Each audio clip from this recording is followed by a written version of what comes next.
Hi, this is Pauline from Stampin' Stampede. I've been working on making a catalogue for my digital studio of the stamped images that I have bought with the downloads. So I wanted to show you how I have actually made something for my just a loose leaf folder that I'm going to put together of just all in the alphabetical order of the stamps that I have bought from my digital studio.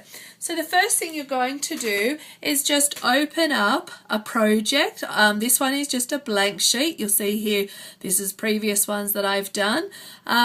You can name them, I'm just lazy.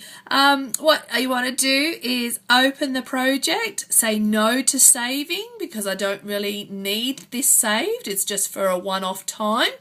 What I'm going to do is go over to the Design Center and click on Add Stamps, and here I've picked in alphabetical order. It's Heard from the Heart. So once I click on one of the images, by holding the keyboard down with Control A, I'm able to select all of the words, or this whole stamp set, and then I can click Apply.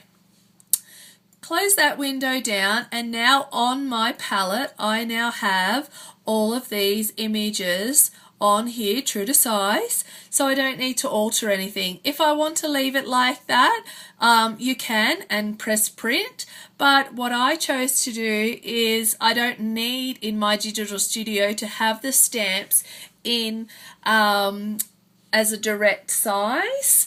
So what I'm going to do is wait for the double-headed arrow, and I'm just going to narrow down each of the words. Doesn't matter whether they're, like I said, it doesn't matter in my digital studio whether they're true to size.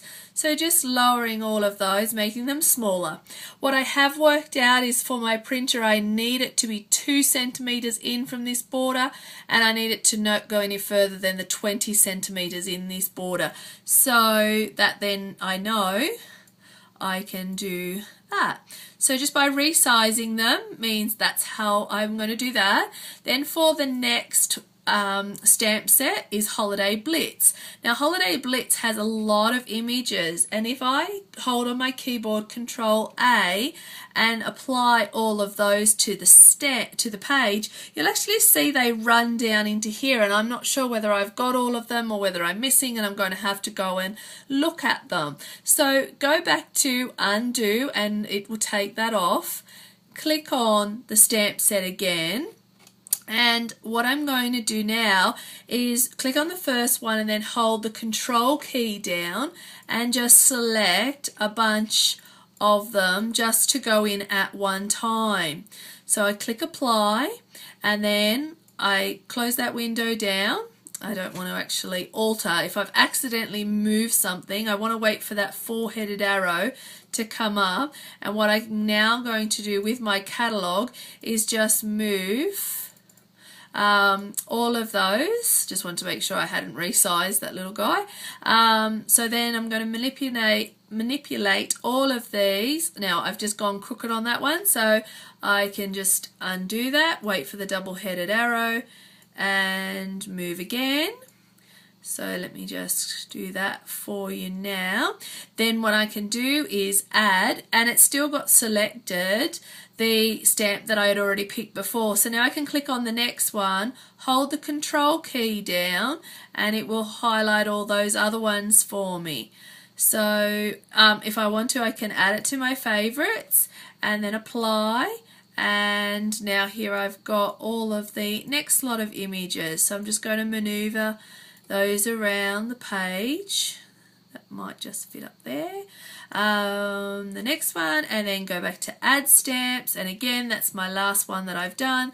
So I want the next one, hold the Control key down, and then scroll down to the next lot, and I'll just see whether I can get all of those other ones in. Yep, so hit Apply, and see they're all there.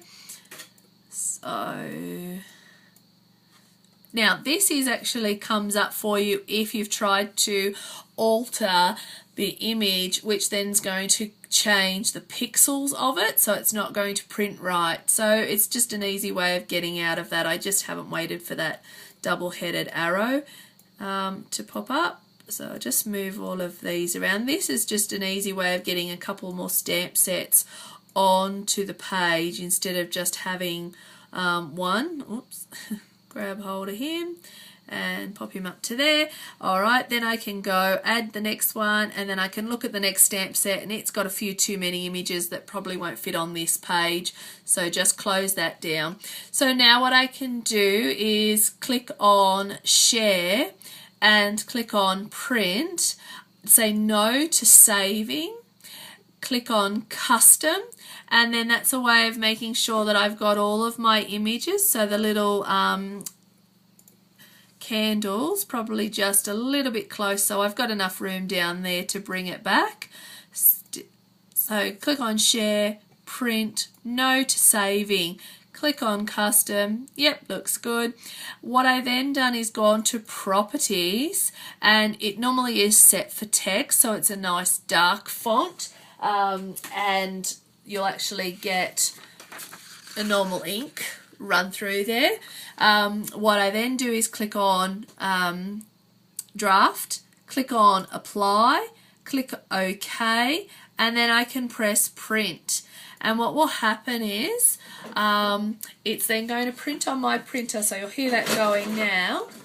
But what's going to happen is, because I have changed it to a draft, you'll actually see that it's not going to use as that much ink, so there's a difference in the definitely in the shade of the, so it's just a way of saving a lot more of your ink. And if you want to, you can go ahead and do them on double sides if you like as well, so it's entirely up to you how you want to do it. So that's all there is to it, to making a catalogue of your stamps.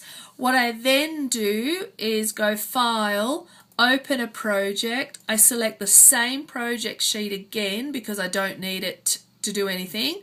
Then will remind me if I want to save this. I click No, and up will pop the same sheet again. So then I'm ready to start the next bunch of stamps. So I thought this was a really quick, easy way of getting a catalogue of everything that I've got on MDS. And when I go to my digital studio and download new things, by keeping a list of the items that I've bought, I can then actually go back in and do a search, find those, and print them out. So just a nice, easy way of organising something. Alright, thanks. Bye.